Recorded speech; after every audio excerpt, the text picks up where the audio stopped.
channel. A lot of you guys may know we just finished a 5-day daily drive challenge. Put almost 300 miles on the car. Mighty car challenge.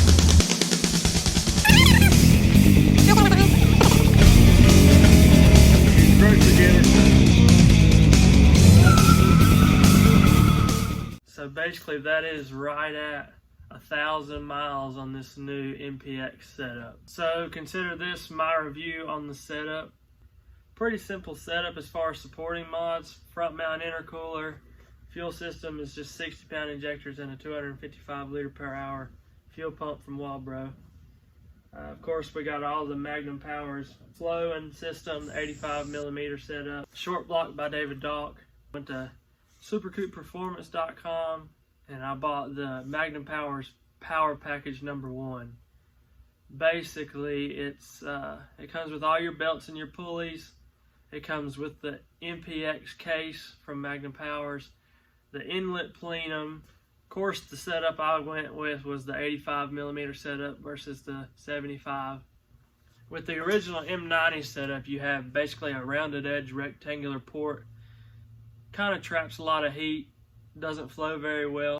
With the MPX, you got the big smiley face port, just flows a lot better. Kind of helps with the heat too. Better quality material overall, T56 aluminum. Another big difference, and I think this is everybody's favorite difference, is not having those rectangular silencer ports for the supercharger. I mean, who wants that, right? And that's the main thing you notice right off the bat. Even lower RPM pulls, not even trying, and it just screams. Whenever you step on it, whenever you want it, it's there. And at full throttle, it sings you the song.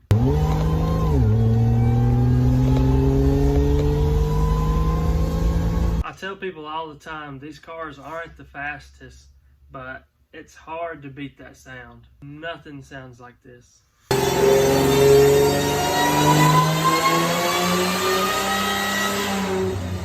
As far as the delivery goes, I make 14 pounds as soon as my foot touches the floor. Peaks out right at 16 PSI. The biggest hit you feel though is from a dig for sure. I mean, it climbs fast. As far as horsepower goes, I'm not gonna act like there's not bigger and better options. Of course, there's guys out there right now. There's a few rolling around with Whipples, lots with the auto rotors. We got some turbo guys. 30,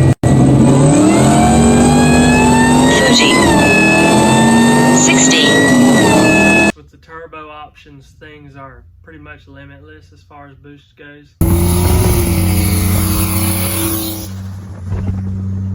Twin screw stuff's pretty wild too. I got guys that can't make any less than 23 PSI with a Whipple.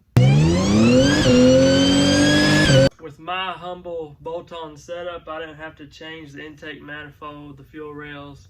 That helped a lot. Whenever I built mine, it was right during COVID, so everything was hard to find and I wanted to get the car done.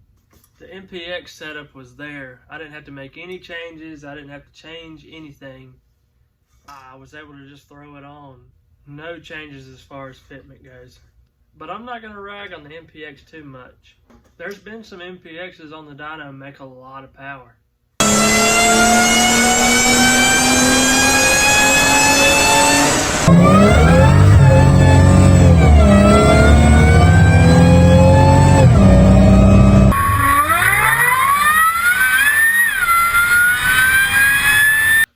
My numbers though, I never really got any because I spun some bearings on the dyno. Kind of the story of my life at this point. So for my personal review, I guess I'll start with installation.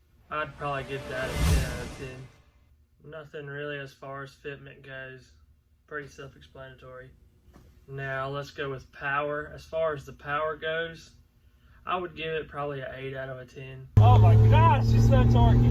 Thought she was gonna stand up for a second there, boys. Really good down low, great down low. Just kind of plateaus on top, just like most root style blowers. Probably the most important thing to me was the sound. And on the sound, I could probably give it a 12 out of 10, honestly.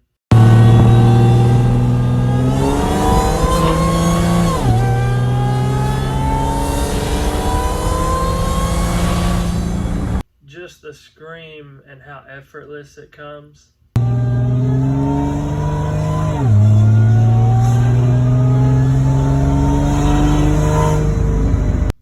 And for me, that's kind of the main appeal to the car. I knew the car wasn't going to make, 1,000 horsepower. It's not a drag car. I honestly just wanted a little bit more performance. I wanted a good sound, but I didn't really want to have to reinvent the wheel to do it. On a budget, can't beat it. My advice to anyone going this route, go straight to a tuner. Doing this, you're going to have a ton of vacuum lines loose, you're going to have your intercooler loose, and you're going to think 100% that you got it just right, but you're not. 100%. You're going to find one really stupid vacuum leak. Another reason to go straight to the tuner is the fuel system you just changed. Anytime you're changing output on injectors or your fuel pump, go straight to the tuner. There's a lot of dangers to being lean, but there are also a ton of dangers of being way too rich. Also, I should have mentioned this in the supporting mods list, but ARP head studs, MLS head gaskets, don't cheap out on them.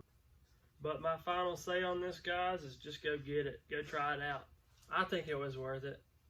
The sound alone, you can hear it from town to town.